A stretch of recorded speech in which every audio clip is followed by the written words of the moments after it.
All right, welcome to another episode of Ran Out of Talent. I'm your host, Joe Zer Jr., and with me is my co-host, Zach Donathan. How is it going tonight, Zach?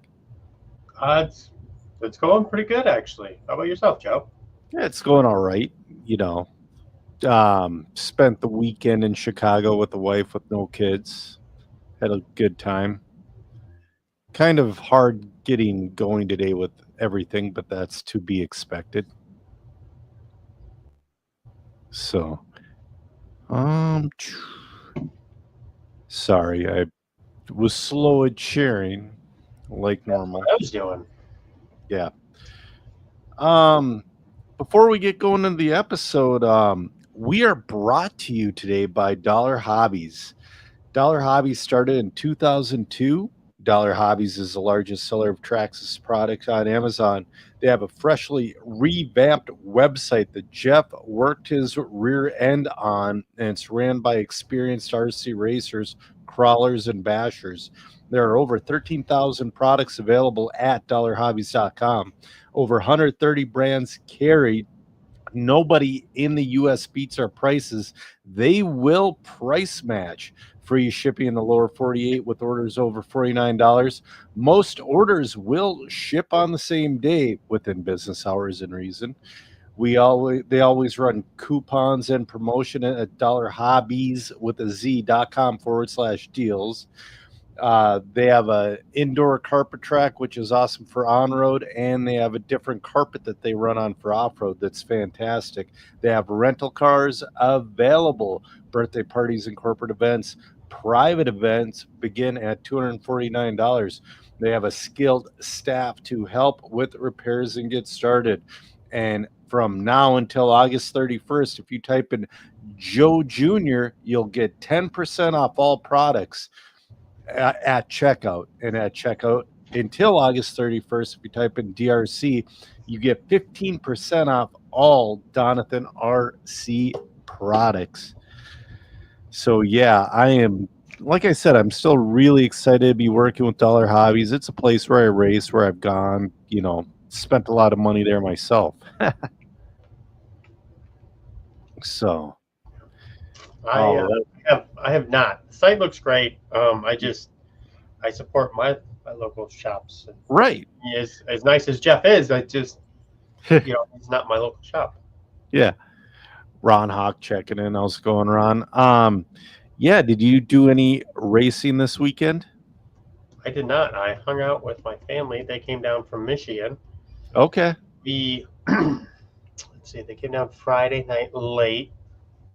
Saturday. No, they came down Thursday night late. They came down Thursday night late. Friday, we hung out and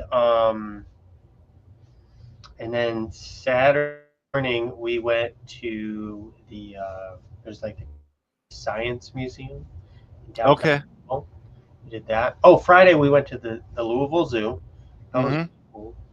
The Louisville Zoo, if you guys don't know, is like a conservation zoo. So they only have animals that are like in rehabilitation Oh, or that's cool.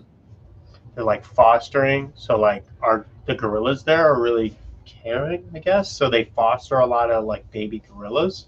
Okay.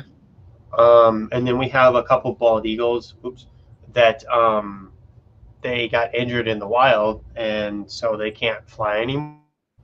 So their Yep. hunting is zero.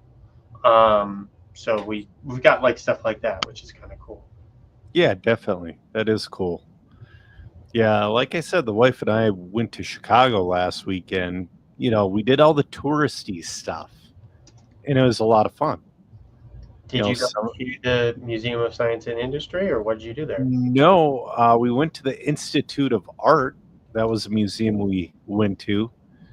Hmm. Um, that was more Beth's thing. Like I liked a lot of the art. I liked a lot of the Asian art, but it's like all the American art was literally furniture or Oh, so what I figured out is if you look at a painting of a president before they had like, photography, they had like four faces. Cause I'm like, hey, that's Andrew Jackson. It's like, no, that's just some random guy. They had like 3 or 4 faces they used on every single painting. We went to the Navy Pier. We went to the aquarium. Hmm. That one was a little weird. We got ear beaten about climate change while they made their slave dolphins perform. So that was interesting. Yeah. Yeah, but besides that, we went to Miller's Pub. We went to a flea market. We had a lot of fun. We did a lot of stuff. Okay. So That's fun. yeah. And Did you go then to the top of the Willis Tower and look over the edge? no, we didn't quite have enough time. Hmm. That's one of the things. It's like everything, took Takes quite a a long few. time. Yeah. It is easier to Uber everywhere than to park because we parked at the Navy Pier because we went there before we checked into the Airbnb. Hmm. And yeah, it was $41 for parking at the Navy Pier, and it was like $16 per Uber. It's just so much easier. Yeah, and then you don't have to drive. Yeah, that too. If you get in My an truck. accident, it's not my problem. Oh, I did have fun driving on the Illinois interstate. It Because can't be fun. I never get to drive 95 miles an hour at home because in Minnesota there's a state trooper hiding around every corner. Okay, so you went when there was no traffic. See Yeah. yeah. Well, no, I went on the way in. There was traffic, but there wasn't traffic until 10 miles outside of Chicago. Hmm. So it's like you hit, let's say you hit Rockford, Illinois, you put the pedal down to the floor and just go, or you're going to get ran over. No, I'm good. Yeah. Jacob checking in. Thank you, Jacob. Yeah, it's both. I gave the birthday to my wife because we have the same birthday. So 1 year older, all that other junk. Yeah, so anyways, a little bit has happened since the last episode. This might be a short one. This might not be. We'll see. Depends how big my soapbox gets. Well, how do we want to start here?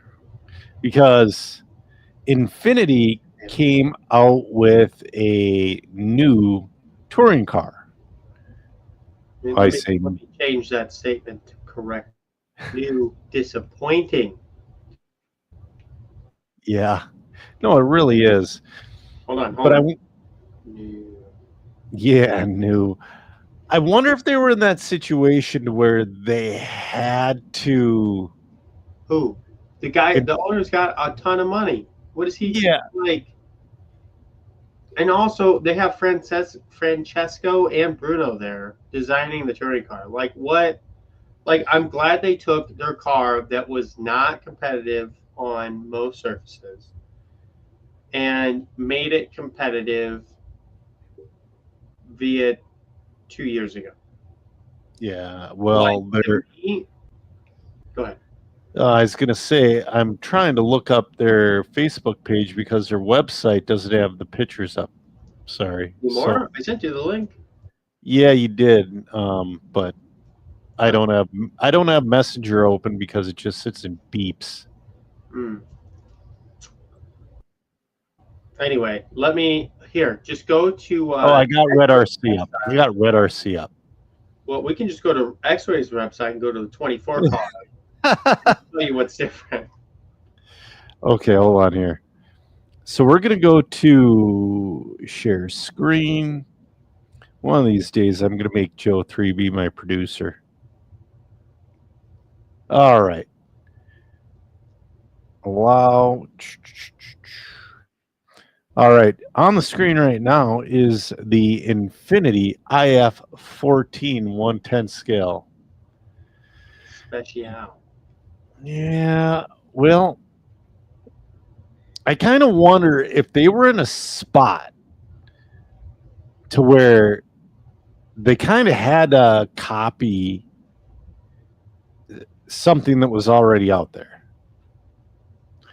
And then maybe they'll go from here. I mean, yeah, I can understand kinda, but Mugen did some cool stuff, and it looks like a traditional touring car, but they have Sure. a lot of unique, cool features on their car. Yes. Like, Infinity could have done the same thing. Like Yes. this, to me, this looks like a slightly modified X-Ray 24. Yes. And that's the thing Shocks, I too. don't know. The shocks are maybe the difference, but I just like the motor mount is everyone's got the same motor mount, so I'll give Yeah. them a pass. But there's like two or maybe three unique features on this car that are better than the X-ray one potentially, and I don't know depending on the situation. But they have the keyed-in shock holders. Yep. They have the around the bulkhead braces like the Osmatics has, Yep. and they have aluminum diff, which could be better, could be worse. It's kind of like depends how you view it, type of thing. But it's otherwise, this is almost an X-ray. Like Yes. it's very similar. Shock placement's very similar. You could even say Schumacher um, is in the same similarity. At least Schumacher was like a little bit different, and I don't know. Like we don't need another one of these cars. Yeah, that is true. I mean, there is not much different. The shots are a little more angled. It looks like from that one photo, but like Yeah, you a see, little bit. it's a but like is that the thing? But they're not as low as the X-ray, and I don't think they're as low as the Shocker either on the arms. I'm sure So Max would have some fancy terms about this, when but you like when you sent me the link, I was driving, um, and I did not read much about it. Are they going to have a steel chassis for this damn thing? I don't even know. I think it's in the pictures on their website. I think it was aluminum, which I Okay. can't tell, but it looked like aluminum and carbon fiber. It seems like the thing to do now is carbon fiber and steel. Yeah, I'm not. Yeah, or the 1.5 aluminum, like a Okay. thinner aluminum. Or, but then we just go back to copy and X-ray. Like they have the optional links built for their car without the molded upper arms. Hmm. But Okay. like a lot of the X-ray guys are using the optional links, but making them longer. I see what you mean. I don't know. I don't know where you go from here. But and again I'm disappointed. so but on the other hand, yes, it's disappointing. Even JQ mentioned under the Invisible Speed name that it is disappointing with their budget. Now, the question is, does it work and will it work? Will it work for your average person? And will it work on different surfaces, or is this an asphalt car like we see brands like Arc Yeah, are really competitive on asphalt, but then are really not competitive on anything above low bite carpet? sure. Yeah, I don't know. The only locally the only thing I'm familiar with Infinity is their A scale buggy. We have one person running it, and it doesn't look bad. But I mean that has nothing to do with this. But remember us talking about the A scale buggy, how it was not innovative and it was so basic. Maybe that's where they have to start. For the price of $739 to where it's more than a team associated, nah, man. See, that's what I'm saying. Like if I'm looking at this or the team associated, I'm going Yeah, team associated. right. For a couple, what it's going to be cheaper. Parts are going to be cheaper, and chances are probably there's going to be some that are going to be going up for sale that I can get a parts car for. I don't think a ton of these are going to sell. I don't think the support parts wise is going to be there. I don't even know who distributes Infiniti in the US to buy this from. I don't either. I can tell you who distributes RC Maker and who has that car in the US and Canada. Yeah. Isn't that who is that? Side Piece? No. I'll give the Canadian one a shout out. It's gotcha. It's Team Zombie Canada. Oh, gotcha. But the other thing I'm not sure about this car is going to be the trackside support. Right. Not only am I going to have to bring 2 or 3 extra cars with me, because if I break something weird, I need at least one more of them. Let's say the lower arms are super breakable, or the drive shafts. You start breaking a couple things on these cars, especially on asphalt tracks. It's cheaper just to buy another kit and have that, and then you have extra tuning parts, extra shocks and diffs to build up. You got stuff already ready to build, so you don't have to mess with it. You just throw it together and you're good to go. But I don't know if who's running this car. I don't know an Infiniti driver to tell, even give somebody a reference point to do this. Right. There's a couple of niche brands like Mugen and Schumacher and the SP1, the Ryan Maker car. Those are more niche, smaller brands in the touring car market. But I could tell you right now who to go to if you ask me and you have that car. Yep. I don't know who has Infiniti. So I think they don't in the US to promote this car, which is a big market that X-Ray and Automatics dominate. And I really think On-Road's coming back in the United States. I really do. I do too. But you need to put the pieces in there now to do it. So speaking of new touring cars, Schumacher releases a budget. Oh crap! Hold on. Stupid Windows 11 junk popping up. Schumacher releases their new Vibe. This is their budget-friendly racer. I haven't looked at this actually. It's a super basic car. So, back top. Yep. That's a CAD version. Yeah, I don't have. There's the video, but I mean, super basic car gets you into touring car racing for an affordable price.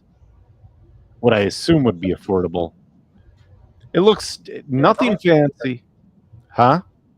How much is this thing? I don't know. I'm on their Facebook page. 249 euros. See how many dollars that is. 249? Yeah. That's about. Yeah. I want to say the euro and the dollar are fairly. About $300 for that. I would buy that over the Infiniti car. Well, yeah, because there's room to go. The only thing this would be something super easy to change. Those old school rear body mounts, body posts. Yeah, you could just put one out the back. Assuming this height is right, you might have to have a different carbon piece. Sure. Actually, that looks like that doesn't look like carbon fiber, but you could make it out of carbon fiber. Right. But again, though, really good, cheap, easy way to get into touring car racing for your lower level to mid-level guys that aren't quite sure. This is a great way right here is the Schumacher Vibe. Looks almost like an X-Ray like T460. Yes. Some Automatics lower arms. Yes. That probably is a great car. Yep. And especially if it comes with an aluminum chassis. Yeah, I believe it does. That looks like carbon fiber. I'm not like you said. These are CAD pictures. Yeah, they're yeah. But regardless, I mean, I really think Schumacher hit it out of the park with that one. If there's a market for it, yeah. I mean, realistically, like there's a class in so at the lower level, shameless plug to the lower level, my buddy Phil at Discount RSD. Yep. Level in Michigan, they have a class that they run the Yokomo speed car on. Okay. You can only change the oil in it. Oils in the shocks and the diffs. I think you can put bearings in it. I don't remember if it comes with bearings or not. Yep. And you got to run a spec body, spec tires, spec motor, spec. It's the Blinky ESC, and I think it's like a 6,000 milliamp battery. But okay. Like, do anything to the car. Yeah. Great. That's amazing. I wish I had that when I was growing up because I was trying to do all the news. Craziness. Dude, how much wasted money do you think you've spent on bling over the past years? And it's just the last 5 years, not much. Yeah, not much lately. You know, well, you learn what you actually want and what you need and what you like in cars. But like, dude, option parts, I bet I might be 20 grand in option parts. Oh yeah, for sure. Way back in the day before you started racing, even you needed it. Now, I would say, so my first X-Ray touring car was the 007 or the Serpent S400. From those two touring cars on, I don't think you really needed to add much. Like the T4, you had to add a couple things. You had to have like the graphite hubs. Sure. Especially in the front, you had to have a couple. The cars were so heavy back then, you had to have an aluminum screw kit just to make like close to minimum. And you had to have. You had to put a longer screw in the front hub, and you had to put a set screw in the rear upright, or else ball studs would pull out. Okay. But just like a couple small, like not even that much, but just a couple small things. But man, we had I don't even remember all the crap we had for those cars, but there was all of it was unneeded. The car was like, we always put it back to stock, and it was like, oh, this thing's great. Yeah. I ran that car locally and won with my C-hubs backwards. Oh, man. I've done crap like that with the CRC 12 scale with the upper arms on the front end. I had them switched around, and the car worked great. Yeah. Like, I want to say I ran the car like that for like a month. Yeah, exactly. It's one of those things. It's we put too much value in things that don't need it. Yeah. Oh, Matt's checking in. He's wondering how my Chicago trip was, and he's wondering, are you going to the JDR race in 2 weeks? No, I'm not. I could race in the Legends class, but in 2 weeks, I will be in Nashville. Oh. We're going to do. Are you on vacation? We're going to do a pre-vacation for our vacation. My wife wants to do test runs. We're going to go, and it's a nice excuse to go to Nashville, and then we're going to go to Disney 2 weeks after that. Okay. Yeah, that sounds the Disney thing. Yeah, dude. I know. I'm going for my family. Well, there's going to be like 15 of us going, 2 campsites. Yep. As long as you have a child with you and you're not a Disney adult. Oh, we were Disney adults last time. Really? Dude, it's weird. I think it'll be more fun now because at least, like, Irie's old enough to do stuff kind of on her own. She'll be almost 2 when we go. Yeah. And I think it'll be kind of cool for her because she's just getting to that age where she's starting to think, like start to interact with her environment and do things, and she's kind of reserved anyway. She's not like Sure. like especially boys. Like I noticed, like they're all gung ho. They're ready to go Oh explore yeah. the world, and do stuff. My daughter wants to find the highest point wherever she's at and just observe. That's her idea for her. Yeah, and that's the thing too. Your daughter will have fun. She won't have any memory of it, but you know what? It'll be memories for you and your wife, and that'll be awesome. Pictures. Yes. And then, I have pictures from when I was a kid when I went to Disney. I don't remember them at all. how old were you when you like kicked online? 7. I want to say I was like 4.5. Like I've got a couple memories before that, but they're not great. Like I got when they're like spotty and just like barely there. I remember when I was 5 going through the Hardee's drive-through on my Bigfoot Power Wheel and ordering like 100 cheeseburgers.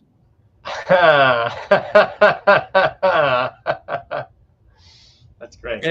I really wish you knew Minnesota because we used to live kind of on this offshoot of this road called Round Lake Boulevard. Round Lake Boulevard is the most insanely busy street you could think of. Okay. There's a lot of shopping off of it. There's just everything. Well, when I was a kid in the 80s, there wasn't that much, but then I see where I lived and I see where I went by myself or with my sister as a 5 or 6 year old kid. And it's like, oh my God. But I didn't look at it like that back then, and it was different. Round Lake Boulevard wasn't as busy, but it's like, holy crap. Yeah,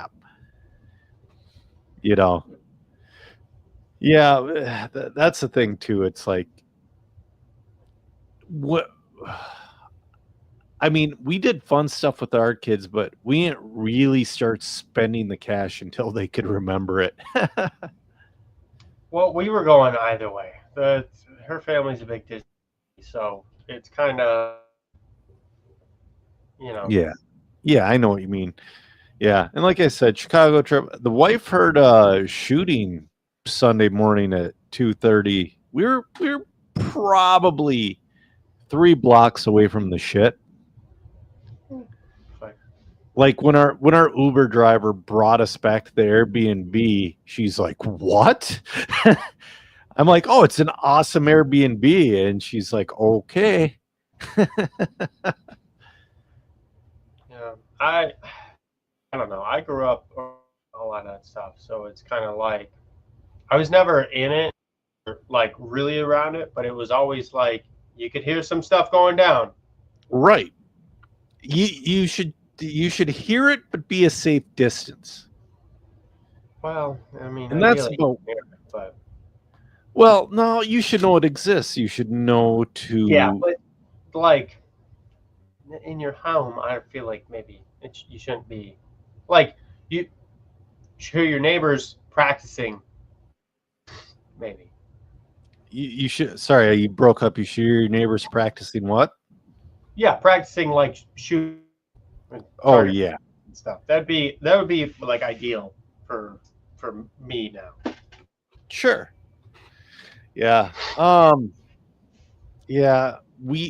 So in my neighborhood, we have a lot of annoyances, but no real criminal activity. We have nuisances.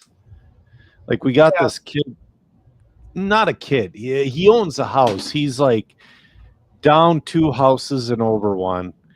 And he has this LS swapped Lexus. And he doesn't start this shitbox till 9 o'clock at night. And he sits there and revs the piss out of it. I'm like, why? I could understand if he was doing like a pull up and down the street or doing something, but he just opens up the garage, starts the car, and just whap, bop, bop, bop, and then it just backfires like crazy. I'm like, why? Every night. Hmm. I don't get it. I'm waiting for a rod to go shooting through that oil pan. I'm hoping for it. I kind of want to laugh at him. There's metal shavings in it right now. Oh, that's the thing too. It's like he's not a bad guy. He's just a young guy and he's an idiot. When I was his age, when Beth and I were first married, I had this Walmart RC car, is a big Chrysler 300C. You could buy them from Walmart, those huge ones. Mm-hmm. I was hammered one night, and we lived down the street from a bar. I strapped bottle rockets to the top of it, and drunk as hell. And no, it wasn't bottle rockets; it was Roman candles, and I lit them. And I was shooting fireworks balls at a police officer that I didn't see. We all do stupid things at that age. Yeah, I mean, I get it, but yeah, I also I'm good. Yeah, well, we're older. I mean, you're just past that point. I'm well past that point. Yeah, I know. I hear what you're saying, Joe. Yeah, we all get past that point eventually. But I sit there and think, when I was 13 years old, my friends and I lit the road in front of my house on fire.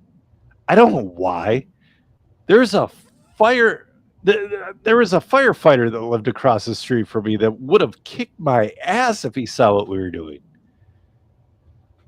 Yeah. So, anyways, back to RC. I don't know if they're going to do it, but I hope they do it. HRCR is contemplating doing an oil track. I think it'd be cool.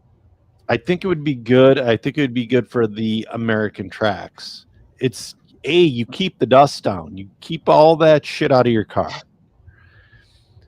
And then from what I hear, it narrows down your tire choices, and tire wear is still there, but it's like half of what it is normally.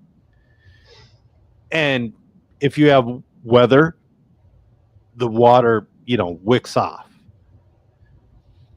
Yeah, I don't know anything about oil tracks. I'll listen to what like Lefty and Pecco and those guys say about it. I don't even have an opinion about it. So I do. Well, you watch a lot of videos on it. Like I believe the Philippine Masters track is an oil track as well. Mm-hmm.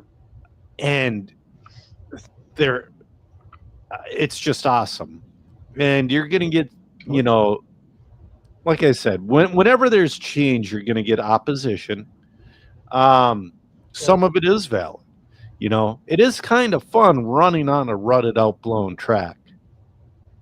Yeah, but how many 8-scale tracks do we need that are like that? Yeah, exactly. How many oil tracks do we have in the U.S.? None right now. They oiled up their oval, and that's kind of how they got their idea. So I really hope they actually do it, and I hope it works out for them. I mean, how awesome would it be to where you run a 30-minute main and your car is barely dirty? Be cool. Yeah. And maybe there's still a little tire left over at the end of the race. Yeah. I've always wanted to go to that HRCR. I got to know Brian a little bit at the at Silver State when he was running fifth scale the first year I was there. Yep. So he's a fifth scale dude as well, but he's always willing to go with the flow, change things, try things. So Clash of Champions dates, it's created a little controversy online. I did see that. I didn't read anything about it. I'll be there. Yeah, I think I'll be there. I don't know. It's January 1st through the 3rd. The 3rd? Yeah, BJ's. I think it's the 1st through the 3rd. I think it's not going through Sunday. It's not going through Sunday. I'll tell you that. Right now, he's got it going through Saturday only. And that's the thing that's got people kind of like, you know what? Eddie knows what he's doing. That's the way I look at it. We can try it. And I think, if people get an extra travel day in there, that'd be great. Right. Personally, on that size of an event, yeah, it's January 1st through 3rd. I'll change it in my calendar. Yeah. Some people are like, New Year's, holiday, and again, every year it's the same. This is the 4th one. Yeah. It was on the 2nd through the 5th last year. Yes. Let's see what it was the year before that. The 5th through the 7th. Well, I personally like it because if I'm traveling from Minnesota, I have to take less vacation days because we have the first off at work. That works out very well for me. I mean, I don't know if that's an issue or not. Well, PTO is an issue for your average guy. But the Sunday versus not Sunday, I don't know. They're gonna have to cut practice. Yeah, and the days are probably going to be longer. Yep, the days were so long last year. I know. Same like PNP. They're going to like 11. I'm out of there at 7 because the place is closed for dinner at 9. Yep. So I want to sit there, have a nice beer, enjoy my. I don't want to hustle to eat it. I don't want to be the last person in the restaurant coming in at 8:30 when they close in at 9. Yep. Yeah, well, it's going to draw the entries regardless. Yeah. I don't know if Eddie will have a change of heart. Maybe he's got a different idea. Maybe he's got something in his head for a race program that's different. I don't know. Yeah, well, I'm interested to see what happens. I signed up to be a sponsor again. I'm going to be there personally as well. It's 45 minutes from my home, so I try to not miss races there. You should get yourself an X-Ray Stadium truck. I should shoot myself in the foot first. No. Dude, nobody races stadium truck there. They will for the Clash. I don't want to race off-road, dude. It's not fun. For me, I think the grip there is awesome and all the stuff there is awesome. It doesn't do it for me. Yeah. Well, it's nothing against the facility. It's just not for me. If I'm Carpetal. Yeah. No, I get it. It's not for you. If I go and I'm not working for Mod, I'm going to run 2-wheel, 4-wheel, and stadium truck. If I'm working for Mod, I'm just going to run stadium truck. Okay. Just because, I can only run one. For sure. Yeah. Stadium truck, when you get it working for the most part, you don't have to do much. I know. I raced stadium truck for a long time. I raced stadium truck like when the T4 came out, we were racing T3s. Yeah. And then the T4 came out. It was, it's the best thing ever. And then there's confetti everywhere when you hit the wall. Yeah, it does. I literally have had just about every stadium truck out there because I was racing at the start of stadium truck. So we started with a JRX-T. Then we got RC10Ts and so on and so forth. And we've always liked them. The T6.2 was kind of a piece of crap, if I'm being honest. The changes they made for the T6.4 and the buggy length shocks really made that truck good. Okay. BJ saying the Clash of Champions replaced the Reedy Race of Champions as a premier 10-scale off-road event. I agree. When you have a stock well, Masters of Dirt was up there as well, but now that Beach RC, I don't know. Have you heard what Densford is doing right now? Because I know they got a spot, but he really hasn't mentioned much about a track. No, last I heard, he was trying to look for another facility like that. I haven't reached out to him or heard anything since. Yeah. I mean, I feel like the Clash of Champions is the best domestic draw, and then Florida Carpet Championship is the best international draw. Right. That is a cool. I've wanted to go to that race. I don't know. Poor planner. You can check your boy out down there. Are you going? Yeah, it's in November. I have just enough time to squeeze it in. See, I won't have enough PTO.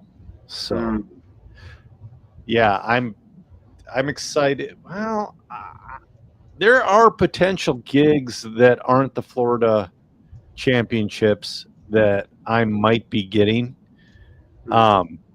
I've heard grapevine things and nothing for Matt, so I'm not getting my hopes up. Said I can work Saturdays and Sundays to make my extra vacation time. Well, that's the thing too. Like I said, I get 16 days of PTO a year, and which is a decent amount, except for my wife. She gets 5 full frickin' weeks and then a week of sick time. But, we all can't work corporate jobs. Yeah. Hey, Joe Scaramel checking in. All right.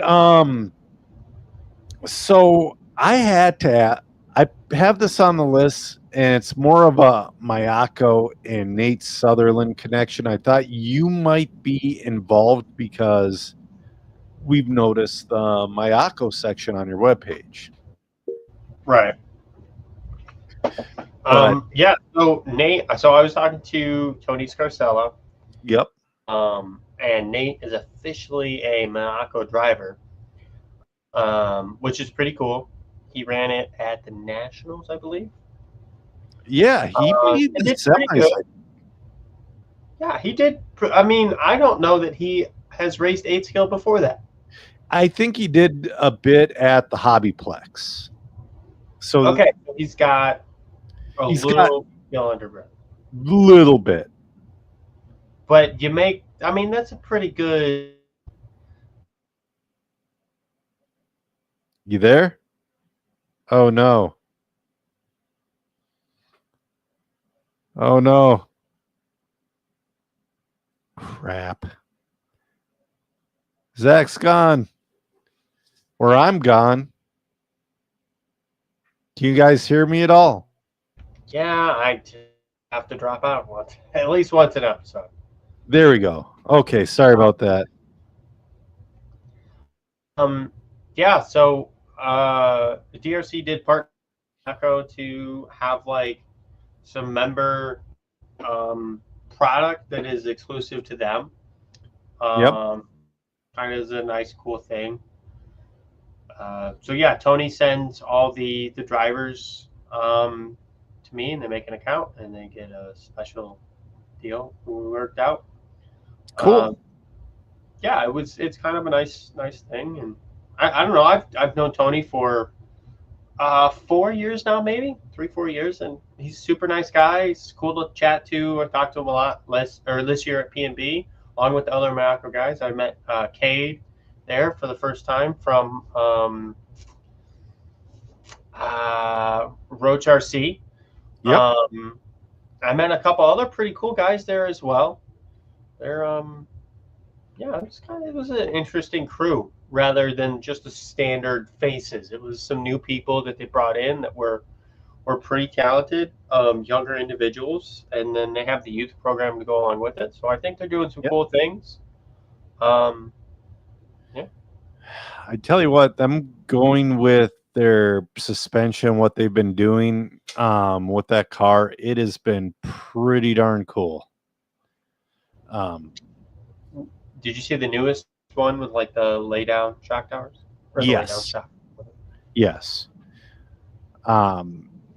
It works very, very well for high grip surfaces, which, I mean, right now, not too many of them in America, but I can see a lot more happening. Especially if HRC goes to the oil track. You know what? What's going to happen is they're going to go to the oil track. Track owners are going to see how much easier it is to maintain everything, and they're like, I want to do that. Dude, the hardest thing about an 8-skill track is the maintenance. Oh, absolutely. I do not envy any of those guys. I spent so many days with a shovel in my hand, or a rake,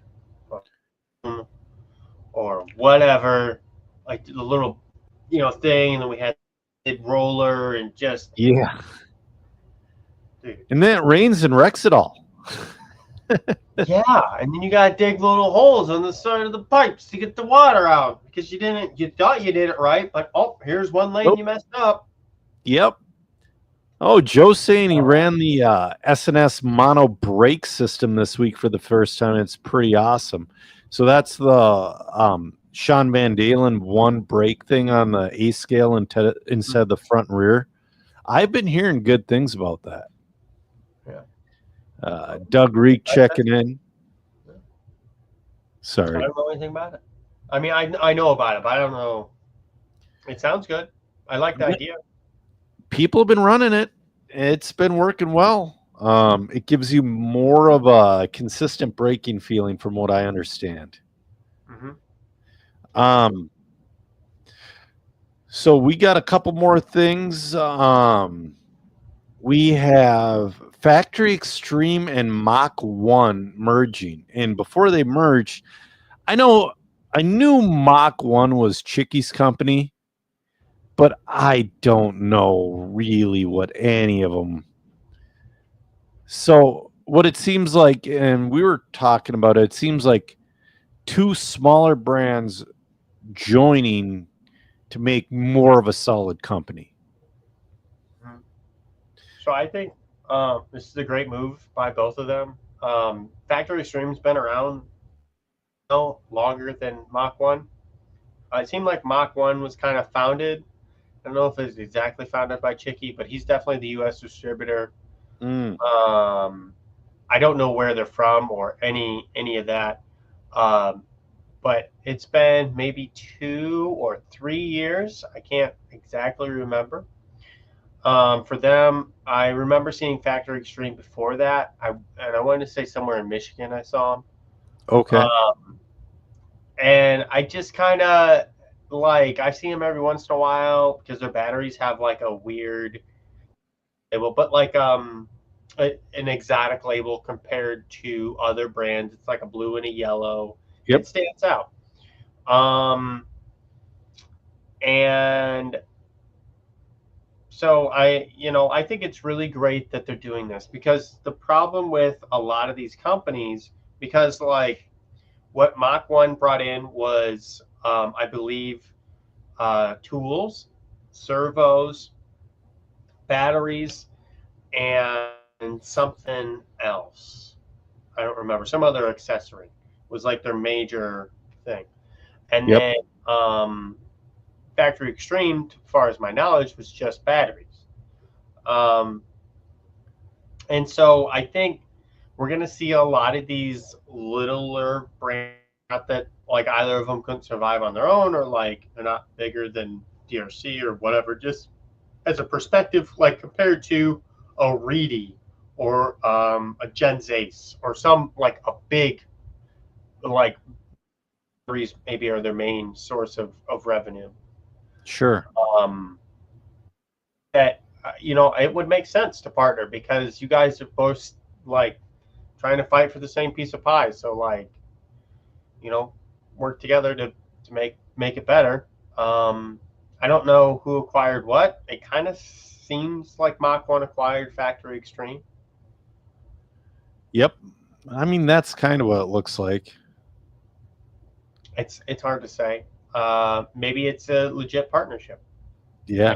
And, you know, Mach 1 FX, the best combination. Maybe. Also, sorry to change a little bit of the subject, but Joe says you brake later into the turn and it doesn't upset the car. That's what the mono brake does.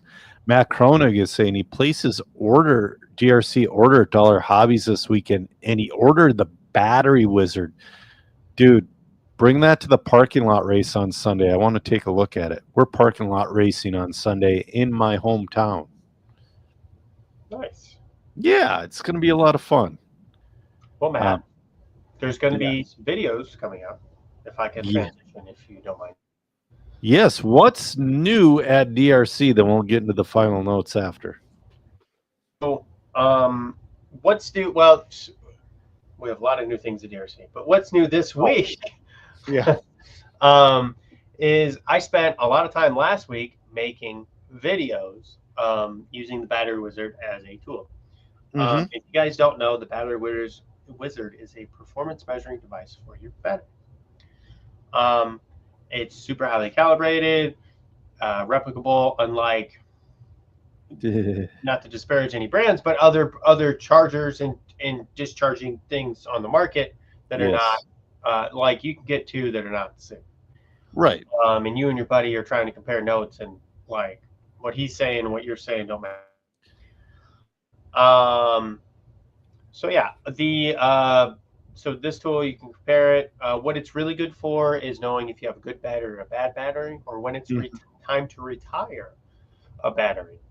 You know, we use that tool several times. It's also really good to compare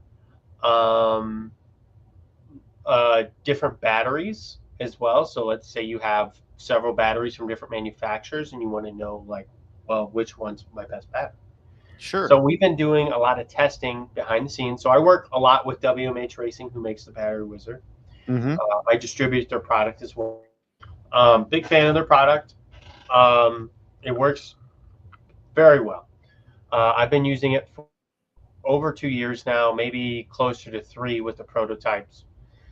And it works great. It's come a long way since the prototype versions, and I think so anyway, so what's new at DRC this week is I made a ton of videos. I spent like 6 or 7 hours of my life making these videos. And so what these videos are is I documented the testing that we have done previously that was undocumented.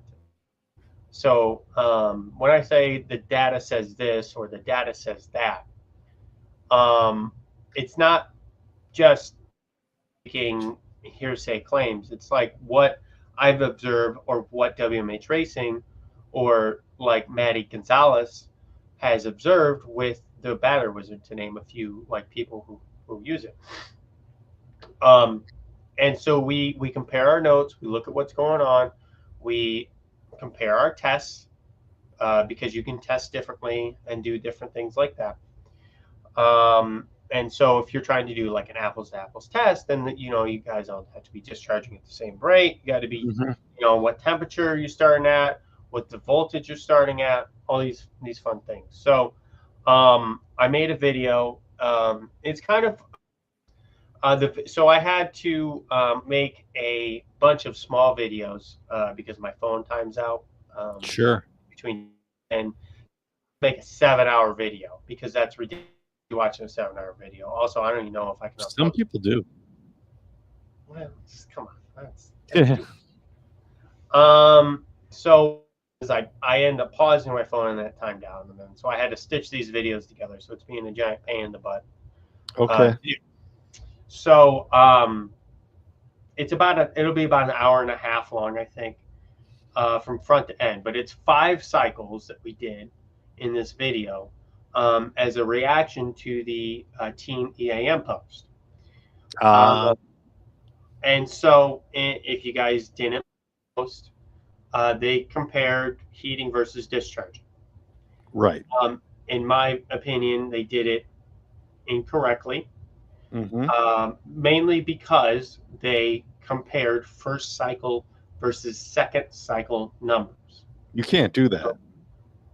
Well, right. So if you don't know, the first cycle on your battery, and it doesn't really matter if they're new or used or whatever. The first cycle is always going to be worse than the second cycle, and the second cycle is always going to be worse than the third cycle.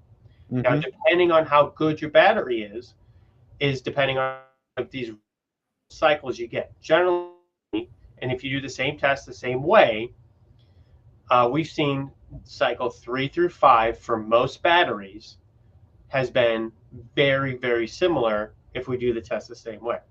Okay. So in the video I ended up doing 5 cycles on my battery. Cycle number 1, and I said, I don't know if you watched it or not, but I watched a few minutes. Yeah, and it's me talking and rambling on and trying to make it concise. Yes. Well, I was getting slammed at work too. That's okay. So cycle 1 is cold room temperature, and then we discharge it at, I did 35 amps. As a person, as a business, I'm recommended to follow your battery manufacturer's recommendation. Yep. But I was trying to replicate the test that EAM did. I did 35 amps because that's what the GFX is capable of. Yep. And I took the discharge curve and I wrote the numbers down, which is the time. So the discharge curve would be essentially it's a voltage curve. So you have your voltage on the left axis, and you have your time on your, or I said that backwards, y-axis, x-axis, excuse me. And you just make a line and you just plot the points. Essentially, is what the Battery Wizard's doing. And it has a couple nice features and gives you the milestones, so you can read time to 8.0 volts, time to 7.9, time to 7.8 if you race 2S. The different if you race 1S. And so I wrote these down, and then I measured the internal resistance and the voltage, the internal resistance as well. Okay. And then I did a discharge at 40 amps, and then I charged it at 40 amps to try and replicate the EAM test. Although I don't have the new charger, so I couldn't do 45 amps. Okay. Or excuse me, I discharged it at 35 amps. I discharged it at 40. I charged it at 40, and then I ran the discharge again and wrote those numbers down. And then I waited an hour and a half, let the battery cool down. Yep. And then I did a heated cycle for the third cycle. So all I did was I charged the battery. Yep. And then, I put the battery in the sleeve and then let it heat for 20 minutes. And then I charged the battery at 20 amps, which is what I normally charge at, which is about 3C for most of my batteries. Sometimes it's a little bit more, but about 3C. And then I discharged it, and I got those numbers. And, same test, same exact test. Yep. Then the fourth one I did was I waited, and I another hour or hour and a half, I can't remember, but just a very sufficient amount of times in between runs so the heat from the battery could cool all the way off, so that we were doing a brand new cycle on the battery and we're not having a lot of carryover. In the fourth cycle I wanted to heat the battery via discharging to show a comparison with the good cycles. So 3, 4, 5 should all be pretty even. Fourth cycle, we did a room temperature battery, discharged at 35 amps. I charged it at 40 amps. And then I did 35 amps, cycle number 5, and I wrote the numbers down for the test for cycle 5. So what that showed in those tests, and it'll come out tomorrow, hopefully I'll have the video done. And it's been a giant pain in my butt to get this together for you guys in one video. I have a bunch of small videos, but I'm trying not to post a bunch of small videos. Is that we have test 1, which was room temperature, and test 4, which was a room temperature discharge, both 35 amps. You can see that it's important to run your battery before, even if you're at room temperature, you don't heat your battery at all. It's important to run your battery in practice before you run. Discharge curve from the fourth cycle was way better than the discharge curve from the unheated battery. Okay. Or excuse me, the first cycle. Yeah. Now the discharge curve from the second which was heated, the third, which was heated via heating, and the fifth, which was heated via discharge. And I know it's a little complicated here. And Joe doesn't have Messenger open now, so I sent him the picture of it. But those three were the best, substantially better, 4 or 5 times better than the unheated versions. Yes. So if you guys aren't heating your batteries at all, I would strongly recommend doing so. Now, what we saw was cycle 1 was terrible. Cycle 2, after discharging and heating, was not as good as cycle 5, which was discharging and heating. Okay. Which is what I would expect, because what I just said, cycle at least 3 through 5 are really good. And these are per day, so per 24 hours.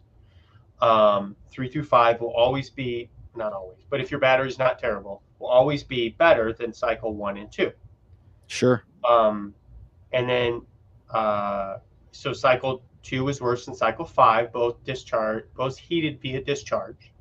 And cycle 3, the best cycle, heated via heated lipo sleeve. And I don't think that it was the best because it was heated. Well, I don't think that discharging or heating is better. I think they both provide the same or very, very similar performance advantage. Like, Joe, if I gave you these 3 batteries, I don't think you could tell a difference on the track. Probably not, especially me. They were both very similar. So, but I can tell a cold pack, the first pack of the day, I definitely can feel that chunk. Yeah, so there's substantial difference between heated and heated. Mm-hmm. So I think the main difference between discharging and heating, and why discharging was worse than heating, is because after the pack is done discharging, you only put a little bit of heat back into it when you discharge at high amps. But as soon as you get down to like 20 amps, which doesn't take too long, you are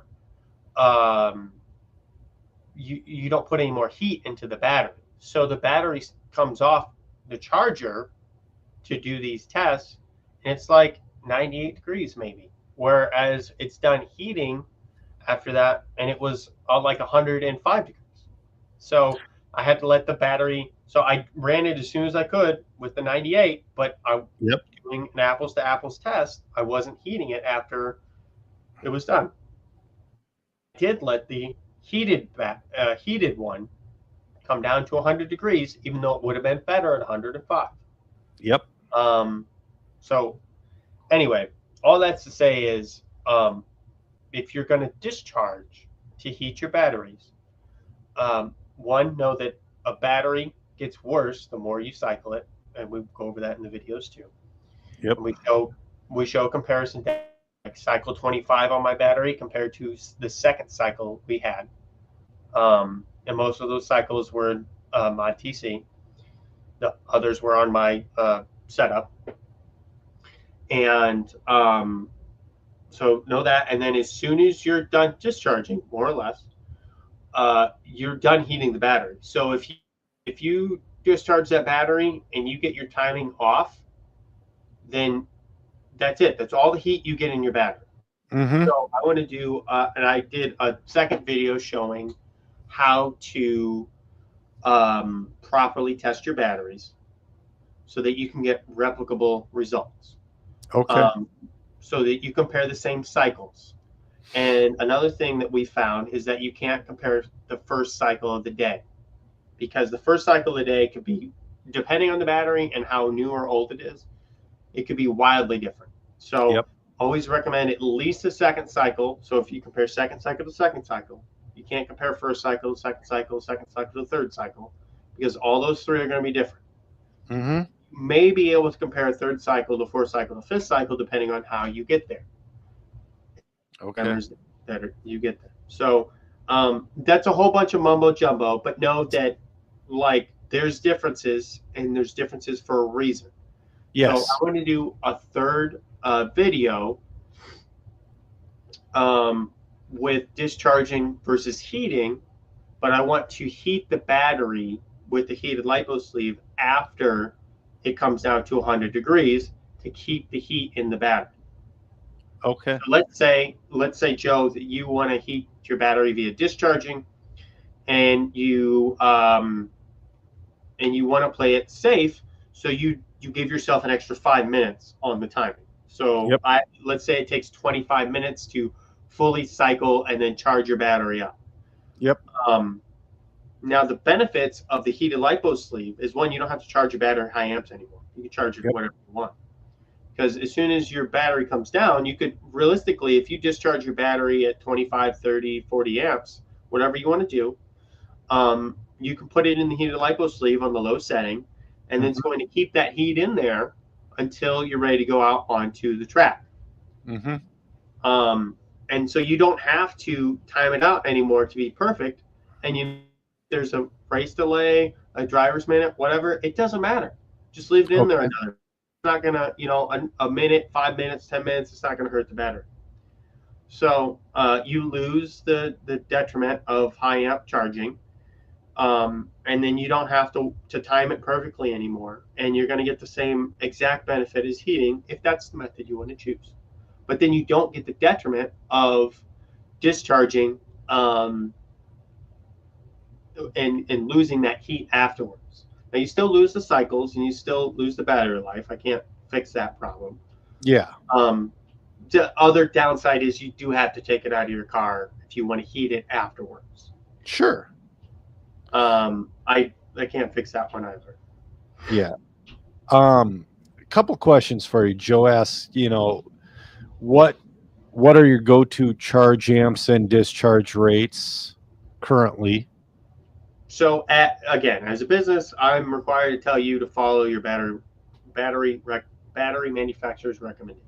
Yeah. I personally charge 20 amps, and when I'm doing testing, I discharge at 35 amps, and I arrive to that number not as a happenstance. But the more load you put on a battery, the bigger the discrepancies are going to be from a good to a bad battery. And as an extreme example, if we discharge a battery at 5 amps, all batteries are going to be probably pretty good. Yeah. The terrible ones are still going to be real terrible, but the good ones and the medium ones are all going to be about the same. Yep. The more load you put on it,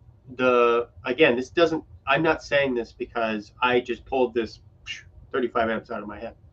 Yep. We've done the testing. Like, more doesn't really seem to benefit. Sometimes 30 amps, depending on the battery, is okay. Just 35 seemed to be a nice, concise number found that I personally use. Okay. If I'm going to discharge to storage, I just do like 5 or 10 amps. Nothing crazy. Okay. But it doesn't, like, what we're just putting into storage. Chances I come off the track, most of the time I got to put a few amps in the battery just to get it to storage voltage. Oh, especially in mod touring car. So my other question for you, and this is my question. I've been to quite a few races where they temp the battery and you can only be a certain amount above ambient temp. So some tracks I've raced at 80, some has had it 90 degrees. So I think above ambient temperature is a terrible way to do that. I think setting a temperature rule is fine. But if you're going to say, well, some tracks still enforce the ambient temperature thing, which is a terrible, because depending on where you're at in the building, this isn't a freaking laboratory here where it's the same 75 degrees. We have spots, the air's blowing on it, it's 60 degrees. We got spots where there's no air, it's 85 degrees. Right. It's a terrible, so I don't like the ambient temperature thing. But let's take Roar's 90-degree rule. Yes. So what I do in those scenarios, so the hotter the battery is to a point, don't blow up your stuff. About 100 degrees is the optimal temperature for your battery. The better the performance is. So the warmer the battery, the better the performance is. So if your battery is 90 degrees, it's going to be way better than if it's at 70 degrees.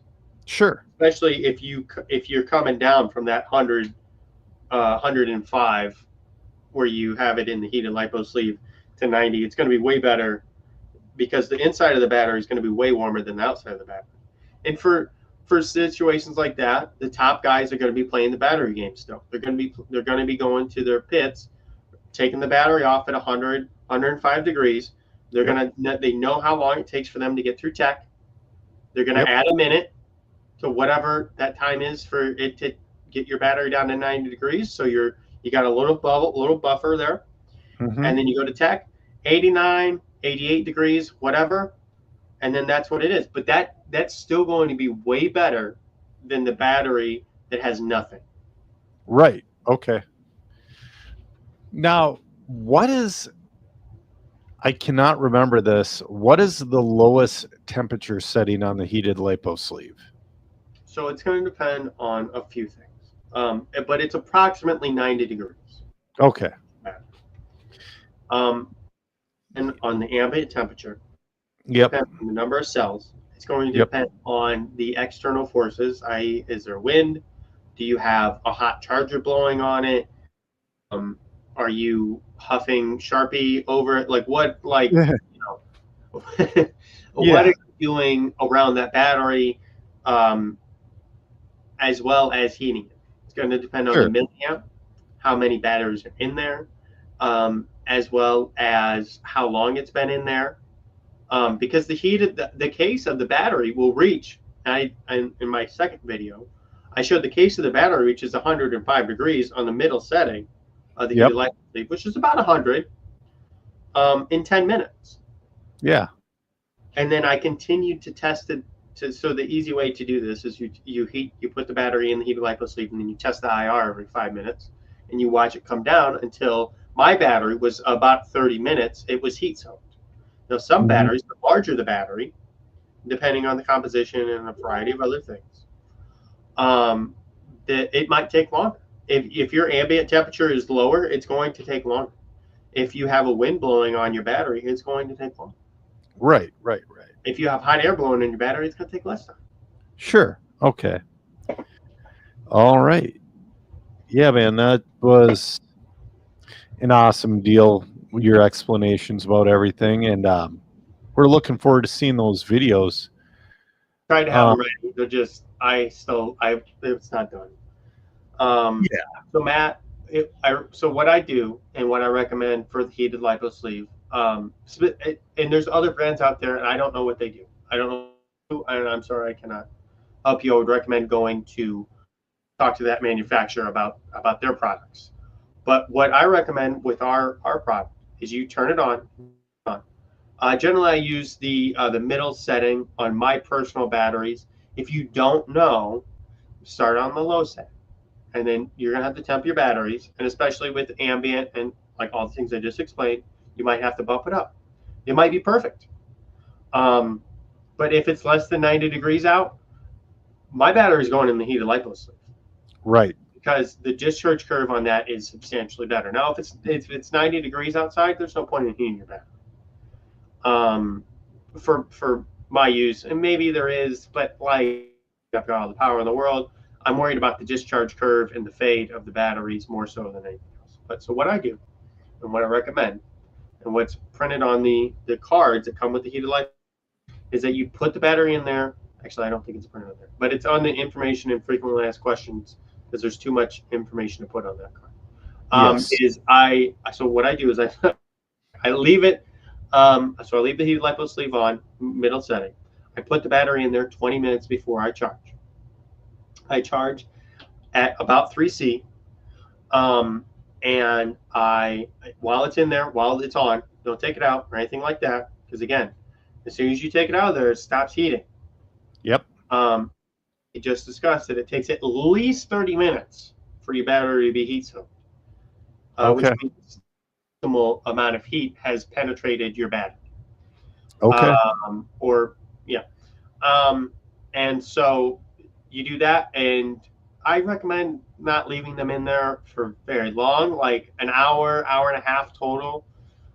We've seen some people have issues if they leave them in there for hours and hours on end. So definitely don't recommend doing that. It's mainly a swelling issue. With the previous generation of battery, it was a performance issue as well. You could permanently damage the performance, but the batteries now are a lot more robust than the generation or two. I guess it's 2 generations ago now. Okay. But Joe, I have to use the bathroom. I will be right back. All right. Well, let's see if he keeps his earphone in. We do have a statement from Absolute Hobbies and HB extend their long-standing partnership. AbsoluteHobbies.com is proud to announce a renewed contract as an exclusive importer and distributor for North America with the new owners of HB Racing brand and express our renewed confidence that they will bring HB Racing as strong as ever and maintain the winning DNA of the brand. Parts and kit availabilities will be back to normal in the coming 2 to 6 months, but most parts are currently on the way as we speak. There are also large part and kit orders on the way now. There are new models in development and on the way over the next 18 months. More news coming soon. I don't know, guys. Who owns HB now? I don't even know. I don't know. You know, they announced it a while ago. Is it Orion? Is it Orion or is it, I forget who bought them, to be honest with you, Joe, because they have been through so many reorgs, all that other crap. I mean, HB, Hot Bodies. I have an original Hot Bodies Lexan oval body. People forget that they were just some weird body manufacturer. Hot Bodies is a terrible name for a company, by the way. Did you have your earphones in during the Absolute Hobby statement? I did. So, yep, Orion would be the same one. Reinhardt. Okay, so it is one of the Reinhardt things. Yeah. Okay. Here's the deal. When HB has gone away and come back, this is now the fourth time. The fourth time. When they come back and they're strong, they're super good. But man, the bottom falls out so fast every single time. Yeah, I don't know. If you're a brand switcher, it doesn't matter to you. Go with them when they're strong, but do not put your confidence in that they're going to be around for a long time. I mean, they've always been around okay, kind of in one way or another. I mean, their gearboxes have been around since the mid 2000s. Maybe they'll change that. Yeah. Yeah, okay. You know, it would be awesome if they did. Because, like, right now, I'm dealing with my fifth scale that doesn't have quick release, quick opening gearboxes, and it's a horrible pain in the ass. I feel bad for the HB owners, or the people who own HB cars, I should say. You have a weird, extreme loyalist crew with those guys. It may be guys who don't have the budget to switch when they get screwed over.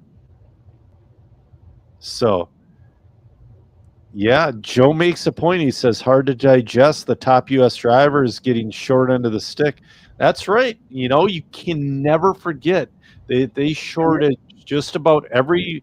I mean, they still owe the Fuller family 5 figures just for travel. That's not even pay. Yeah. I mean, let's see what happens. The new owners, or however they reorged it, they could make it right. They definitely could. Now look at it like this.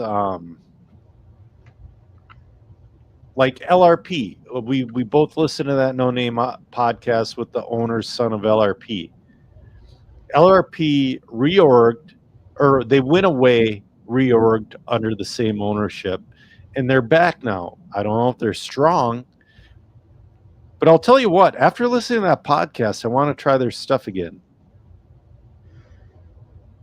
I go back to my thing where I think I don't electronic wise. I think it's easier than kits and chassis.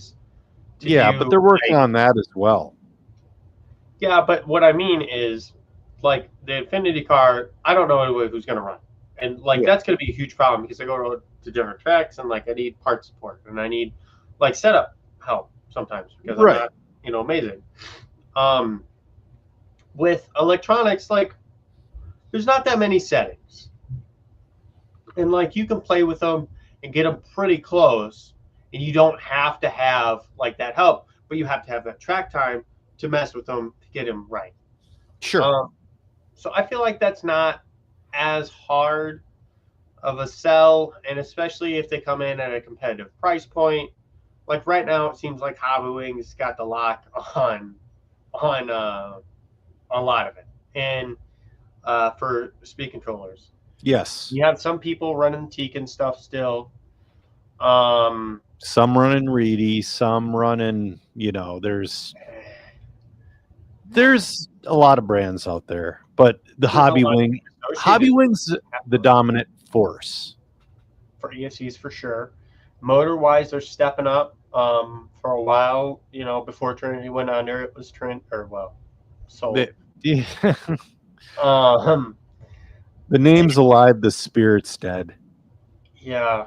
It was Trinity, and then now it's kind of like Exalt, R1, and Hobbywing. Those three are kind of duking it out, and depending on where you go is depending on like who's running what. But yeah, I see, they're making a huge push, and like I was bringing Matty Gonzalez earlier. He works for Hobbywing. He goes to races, does a lot of product testing, a lot of product tuning, a lot of customer service while he's there. And I know Kevin goes to some of these events from Exalt. I don't see anybody from R1 there doing that stuff.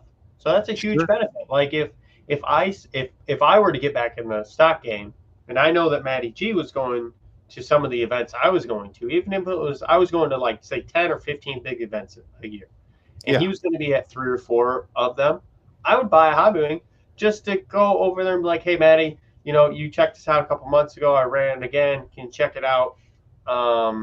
Make sure it's still doing whatever. And I don't have to worry about that anymore. Absolutely. Great. That's amazing. Do you think Coyote or whatever is going to come out swinging with a good stock motor? I bet they're going to wait till the new Roar rule. That would be smart. So, but I mean, the new generation of motor coming is going to make people. It's going to be very innovative, from what I heard. That'll be cool. Because I know right now, this Roar rule is going to be more in line with EFRA and whatnot. Mm-hmm. And R1 and Hobbywing already have motors that fit in those rules. They do. You can get the same basic motor that fits under EFRA rules, so they're already ahead in the game. Yeah, I mean, I think these guys, the big, I'm going to call them the big 3 motor manufacturers, are into the rule change kind of strong. The companies that are paying attention and are not financially struggling, yes, are going to have going to be doing their testing now for that change coming up, because we're eliminating some of the things that made these motors so great that we could run them like past their limits essentially, and they still work fine. Yeah, definitely. All right. we thought it was going to be a short episode tonight, but I knew it wasn't. That's all right though. It's good. Before we go, I have to give my deepest condolences to Andrew Mowry. His wife Barbie lost her battle with cancer on the 18th, and man, that's a struggle. I couldn't even imagine what he's going through right now. So, and I told him too, if he needs anything out of me, to let me know. So our condolences go to Andrew Mowry. Yeah. Anything else for tonight, or? I'm sorry for your loss, Andrew, and I know it's not person, face to face, and I didn't know you that well, but I also reached out to him a while ago when I saw his wife was having, troubles, and I can't imagine what that's like. So it sucks that it happens, especially to such a nice person. I know. It seems a little bit easier to deal with when it happens to a really shitty person. Yeah. It's terrible thing as that is, but yeah, exactly. But anyway, condolences to Andrew, and so yeah, we'll end this one. Next one, I should have a parking lot race and a big fifth scale race under my belt to talk about. And yeah, man. I'm Joe Zer Jr., and with me was my co-host Zach Donathan, and we have ran out of talent. Have a good night, guys. see ya.